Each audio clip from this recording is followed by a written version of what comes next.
Hello friends, नमस्कार। आज हम बात करेंगे फिजिक्स के एक बहुत ही important topic scalars and vector quantities की।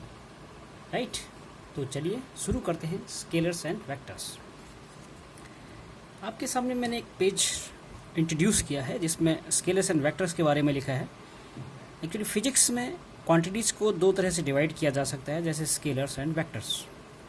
स्केलर्स वो क्वांटिटीज़ होती हैं जिनको रिप्रेजेंट करने के लिए हमें सिर्फ एंड सिर्फ मैग्नीट्यूड की आवश्यकता होती है, डायरेक्शन की आवश्यकता नहीं होती है। एग्जाम्पल के तौर पे हम अगर वेजिटेबल्स मार्केट में जाते हैं और वहाँ किसी वेजिटेबल्स वेंडर से ये कहते हैं कि भाई साहब हमें 1 केजी टमाटर दे दीजिए या 1 केजी प्याज दे दीजिए या 1 केजी आलू दे दीजिए, तो वो सिंपली हमें तोल के दे देता है। बट अगर हम उसको ये कहें कि भाई साहब हमें 1 केजी टमाटर दे दीजिए थोड़ा ईस्टर्न डायरेक्शन में जाके, या थोड़ा वेस्ट डायरेक्शन में जाके हमें थोड़ा 1 किलो पोटैटो रख दीजिए, तो उसको समझ नहीं आएगा, क्योंकि वहाँ डायरेक्शन की हमें आवश्यकता भी नहीं है।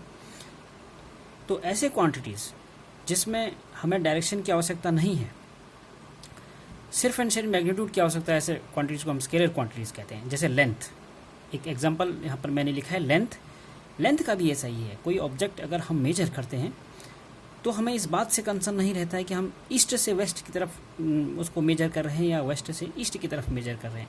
हमें सिर्फ उसके मेजरमेंट से हम कंसर्न होते हैं। तो लेंथ भी एक ऐसी ही क्वांटिटी है जिसमें सिर्फ हम मैग्नीट्यूड की ज़रूरत होती है, डायरेक्शन का हम उसमें केयर नहीं करते हैं। इसी तरह स्पीड, डिस्टेंस एंड वर्क, और भी बहुत सारी क्वांटिटीज़ हैं जो स्केलर्स कैटेगरी में रखे जा सकते हैं। दूसरा क्वांटिटी है वेक्टर्स, जो इस point physics point of view से बहुत ही इंपॉर्टेंट है, जिसमें हमें मैग्नीट्यूड और डायरेक्शन दोनों की आवश्यकता होती है। एग्जाम्पल के तौर पर displacement, velocity, force, electric field, magnetic field, और भी बहुत सारे वेक्टर क्वांटिटीज़ हमारे पास अवेलेबल हैं। एग्जाम्पल के तौर पे हम फर्स्ट डिस्प्लेसमेंट को ले लेते हैं। डिस्प्लेसमेंट हम इसको इस तरह से समझ सकते हैं जैसे कि एक मूविंग ऑब्जेक्ट को किसी पॉइंट ए से मूव करना है बी की तरफ, ए से बी की तरफ उसको मूव करना है, तो वो ए से गया टेढ़े मेढ़े रास्तों से बी तक पहुंच गया है।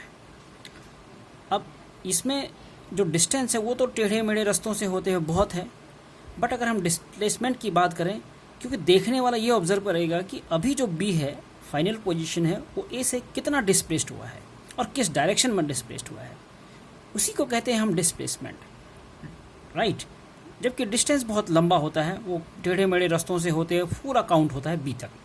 यहाँ डिस्प्लेसमेंट सिर्फ वो शॉर्टेस्ट डिस्टेंस है जो इनिशियल पॉइंट ए से बी तक वो डिस्प्लेस्ड हुआ है। तो ऐसे क्वांटिटीज़ को हम कहते हैं वेक्टर्स क्वांटिटीज़। आइए अब हम ये जानते हैं कि किन्हीं दो वेक्टर्स क्वांटिटीज़ को कैसे ऐड किया जाता है। इसका मतलब ये हुआ किसी ऑब्जेक्ट पर दो वेक्टर्स अगर अप्लाई हो रहे हैं, उनका रिजल्टेंट वेक्टर यानी कि उसका जो मिला जुला उन दो वेक्टरों का इम्पैक्ट है वो किस तरह होगा और वो किस डायरेक्शन में होगा। इसके लिए आइए चलते हैं।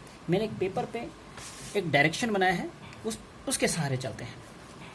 एग्जाम्पल के तौर पे ये मैंने एक डायग्राम बनाया है जिसमें मैंने दो वेक्टर लिए हैं। एक वेक्टर है ए, एक तरफ है, एक वेक्टर है बी। राइट, और इनका रिजल्टेंट वेक्टर है ए बी। इस फिगर से अगर आपको समझ में नहीं आ रहा है, अगर थोड़ा कॉम्प्लिकेटेड हो रहा है, तो मैं ये समझता हूँ कि मैं एक और डेमोन्स्ट्रेशन से आपको समझाता हूँ, फिर मैं इसी पॉइंट पे आता हूँ। जैसे हमारे पास एक वेक्टर है v1 vector like this, right. एक दूसरा वेक्टर है समथिंग लाइक दिस, ये इस डायरेक्शन में है, ये इस डायरेक्शन में है, राइट। तो हमारे पास वेक्टर एडिशन के वैसे तो दो मेथड होते हैं, पैरेललोग्राम लॉ ऑफ एडिशन होता है और एक ट्रायंगल रूल से हम करते हैं। तो इसमें हम दोनों का मिक्सर लेंगे। तो दो वेक्टर इस तरह से लगे हुए हैं। तो वेक्टर एडिशन का तरीका ये है कि जो पहला वेक्टर है उसका हेड किसी भी वेक्टर का हेड ये एरो जो निशान बना है वो होता है, और उसका टेल ये होता है।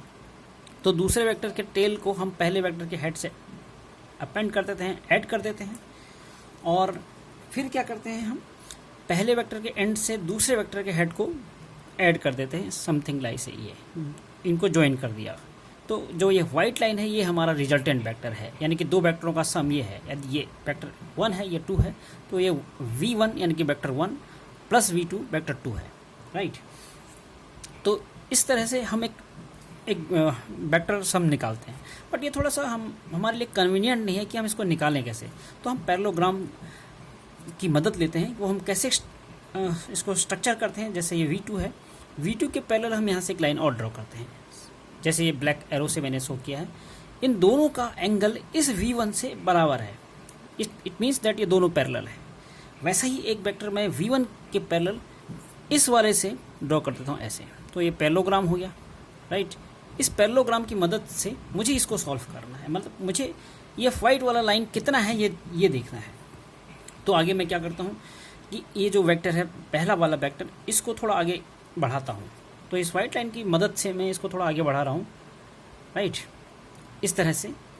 और फिर मैं क्या करूँगा कि इस जो एक पॉइंट है आपका इस रिजल्टेंट वेक्टर का, इस ब्लैक वाले वेक्टर का, इस सेकंड वेक्टर का, उसके पॉइंट से मैं यहाँ से एक परपेंडिकुलर ड्रॉ कर देता हूँ समथिंग।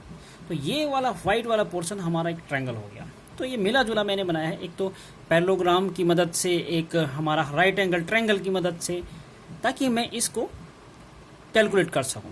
क्योंकि पहले जो ट्रायंगल बना था हमारा यहाँ से ये थोड़ा मेरे लिए इनकन्वीनियंट था, राइट। तो हमें पैरेललोग्राम और ट्रायंगल की मदद लेनी पड़ी कि इसको कैसे कैलकुलेट करते हैं।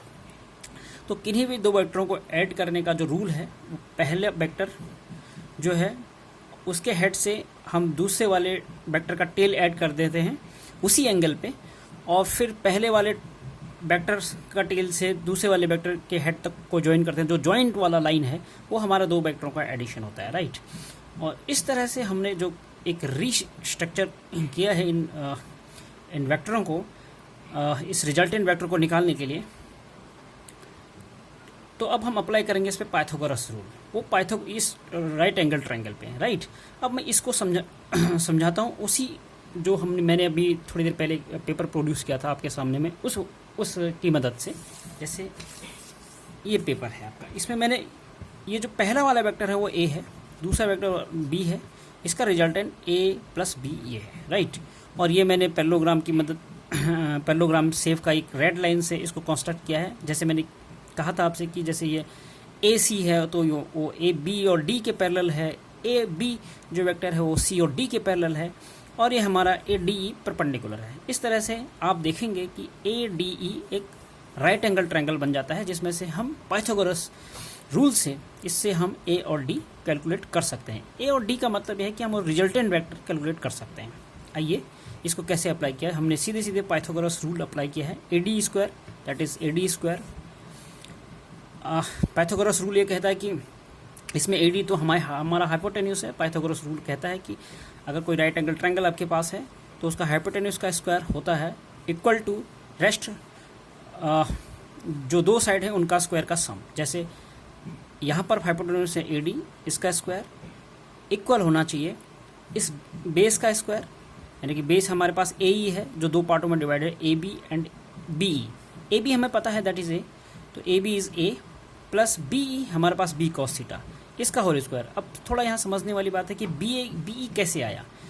B हमारा जो है इस ट्रायंगल की मदद से आया है, ये जो ट्रायंगल है उसकी मदद से। देखो यहाँ पर B है और हमें निकालना है B, ये B वेक्टर है, ये B निकालना है, हमें थीटा पता है। तो कॉम्बिनेशन अगर देखा जाए हाइपोटेन्यूस और बेस और थीटा का, तो हमें cos थीटा से मिलता है। cos थीटा जो हमारे पास 6 ट्रिग्नोमेट्रिकल रेशियोज़ हैं, हम उनको आवश्यकता अनुसार यूज़ करते हैं, बट यहाँ हम cos थीटा यूज़ करेंगे बिकॉज उसका यूज़ यहाँ सही तरीके से हो पाता है। cos theta equal to base upon hypotenuse, और तो बेस हमारा B है जिसको मैंने B रखा है, और यहाँ पर हाइपोटेन्यूस B है, उसका मतलब मैग्नीट्यूड मैंने रखा है, तो B की जगह हम B cos थीटा रख सकते हैं जो मैंने रखा है। सिमिलरली हम D की वैल्यू निकालेंगे, और D निकालेंगे हम साइन थीटा की मदद से। साइन थीटा इक्वल टू होता है perpendicular upon hypotenuse, sine theta equal to P जो हमारा DE है, तो P की जगह मैंने D रख दिया, और नीचे वही परपेंडिकुलर हाइपोटेन्यूस B, और अल्टीमेटली हमारे पास आया D equal to mod of B into sine theta, इनके D equal to B sine theta जो मैंने यहाँ रखा है B साइन थीटा। अब इनका स्क्वायर कर दिया। स्क्वायर करने के बाद जो हमें मिला A² plus B² cos square theta, ये सब 2AB cos theta plus B² sign square theta, right. ये वाले दो टर्म्स देखेंगे B² इन दोनों में कॉमन है, तो मैंने यहाँ पर इनको कॉमन ले लिया है, और अंदर ब्रैकेट में cos square theta plus sine square theta आ गया, जिसकी वैल्यू 1 होती है, वी नो दैट, राइट। तो अल्टीमेटली हमारे पास आया a square plus 2ab cos theta plus b square, यानी कि हमारे पास ए डी स्क्वायर आया a square plus 2ab cos theta plus b square, और ए डी तब हो जाएगा under root of a square plus 2ab cos theta plus b square, यानी कि जो ए डी है वो वैल्यू है जो हम फाइंड आउट करना चाह रहे हैं, यानी कि that is the resultant vector, right. कभी भी अगर दो वैक्टरों का ऐड करना हो, राइट, उसके लिए हम ये फॉर्मूला यूज़ करेंगे अंडर रूट ऑफ पहले वेक्टर का मैग्नीट्यूड का square plus 2 into magnitude of first vector magnitude of second vector into cos theta, theta is the angle between the two vectors, right, plus दूसरे vector का magnitude का square. तो इस formula से हम इजीली इसको फाइंड आउट कर सकते हैं। लेकिन कभी कभी एग्जाम में ऐसे क्वेश्चन भी पूछे जाते हैं जिसमें वो ये नहीं पूछता है कि इसका रिजल्टेंट क्या है, बट वो ये पूछता है कि उन दो वेक्टरों पर लगने वाला जो रिजल्टेंट वेक्टर है उसका क्या डायरेक्शन होगा। तो उसको हम आगे ड्राइव कर रहे हैं। Suppose alpha be the angle between the vectors A and resultant vector A plus B, जो भी रिजल्टेंट वेक्टर निकला है। तो यदि हम इस स्ट्रक्चर में देखें, ए ई डी एक राइट एंगल ट्रायंगल है, इसमें हम 10 अल्फ़ा निकालें, जो अल्फ़ा जो कि एक रिजल्टेंट वेक्टर है और हमारा पहला वेक्टर उसके बीच का एंगल है, तो वो होता है डी परपेंडिकुलर अपॉन बेस, यानी कि ए ई, राइट। हमने पहले ही डी निकाला था इस वाले फॉर्मूला से, ऊपर जो लिखा है d equal to b sine theta, that is b sine theta, और ए ई हमारा था a plus b cos theta, a का मतलब b cos theta, a plus b cos theta, right.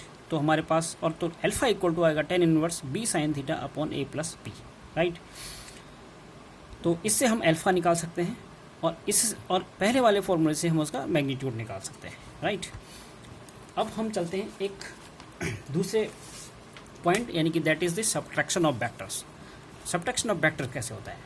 Similarly vector एक ए है हमारे पास, एक बी है, इनको रीअरेंज करना है क्योंकि हम ए माइनस बी निकाल रहे हैं, अभी हम ए प्लस बी नहीं निकाल रहे हैं। तो मैंने पिक किया ए, ऐसे रख दिया, इस बी को पिक किया उसी डायरेक्शन में, उसको इसके टेल से मिला दिया ऐसे, राइट। फिर इस बी के जैसे ही यहाँ से इसकी हेड से एक पैरेलल ड्रॉ कर दिया, पैरेलल वेक्टर, और फिर ए के पैरेलल एक यहाँ से ड्रॉ कर दिया, जस्ट जैसे पहले मैं किया था। ये parallelogram math, law of vector addition है, राइट। और फिर हम उसका रिजल्टेंट निकालते हैं with the help of Pythagoras rule, right.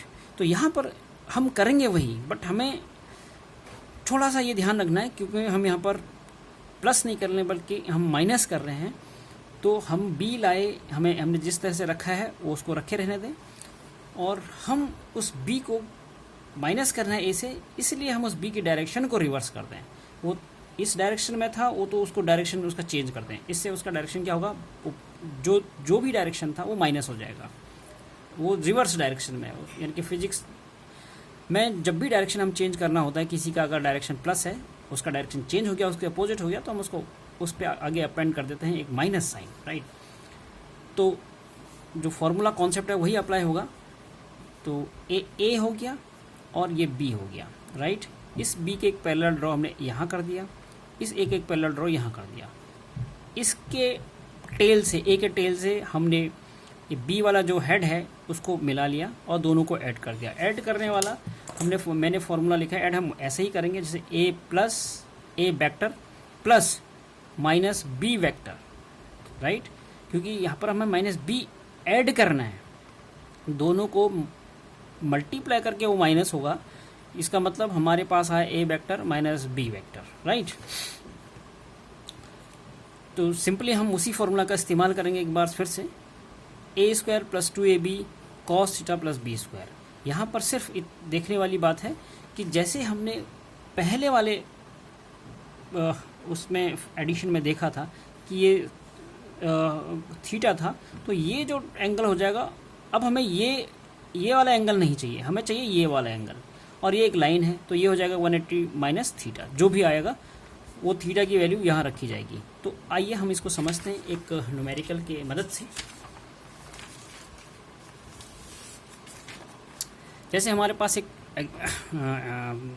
Problem है, two vectors of equal magnitude 5 units have an angle 60 degree between them, find sum of the vectors. A और b है हमारा the difference of the vectors, ये हमें calculate करना है। और numerical करने से पहले मैं आपको एक और जानकारी, इम्पोर्टेंट जानकारी शेयर करना चाहूँगा। जानकारी कहें या इसको ट्रिक कहें या टिप कहें, जो भी कह लें, कि हम की टर्म्स को हमेशा में अंडरलाइन करें। जैसे इस वाले आप न्यूमेरिकल में देखेंगे 2 वेक्टर्स ऑफ इक्वल मैग्नीट्यूड, तो हम इक्वल मैग्नीट्यूड को जो है इसमें अंडरलाइन कर रहे हैं। 5 यूनिट को अंडरलाइन कर दें, उनके एंगल को अंडरलाइन कर दें, because it is also very important. और पहला हमें कैलकुलेट करना है the sum of the vectors. तो हमें पता है कि अगर एक वेक्टर ए हो और दूसरा वेक्टर बी हो इस तरह से, तो उनका रिजल्टेंट वेक्टर होता है ए प्लस बी। उसको हम किस फॉर्मूला से निकालते हैं? उसको हम फॉर रिजल्टेंट वेक्टर जो होता है, जो रिजल्टेंट वेक्टर होता है वो होता है अंडर रूट ऑफ पहले वेक्टर का मैग्नीट्यूड, यानी कि यहाँ पर ए और बी दोनों इक्वल हैं, दैट इज़ 5, उनका मैग्नीट्यूड 5 है। तो पहले वेक्टर का मैग्नीट्यूड दूसरे वेक्टर का मैग्नीट्यूड प्लस 2ab, 2 इंटू पहले वेक्टर का मैग्नीट्यूड यानी कि दैट इज़ 5 इंटू दूसरे वेक्टर का magnitude that is also 5 into cos 60 degree is 1/2। तो यहाँ पर हम देखो 5 का स्क्वायर प्लस 5 का स्क्वायर प्लस इस 2 इंटू 5 इंटू 5 इंटू 1/2, cos 60 की वैल्यू 2 से 2 कैंसिल, तो इट इज़ ऑल्सो 5 स्क्वायर।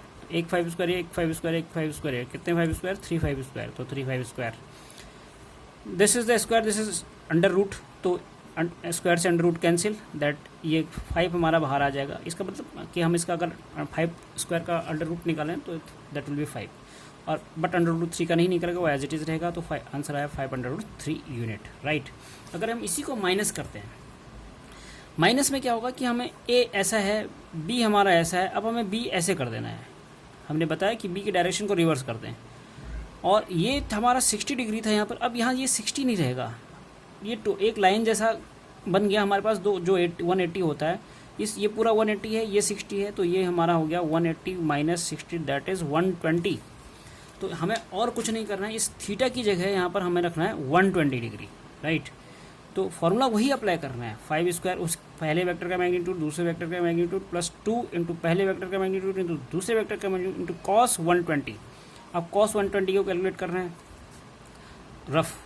ये रफ वर्क है। cos 120 होता है हमारा cos, अब इसको करने के बहुत सारे तरीके हैं। आप चाहो तो cos 60 प्लस 60 लिख सकते हो इसको ऐसे, फिर cos a cos b minus sine a sine b ऐसा भी रख सकते हो, और आप चाहो तो cos 120 को आप लिख सकते हो cos 180 माइनस कितना 60, राइट। तो ये हो जाएगा तुम्हारा माइनस साइन 60, जो माइनस साइन 60 हो जाएगा।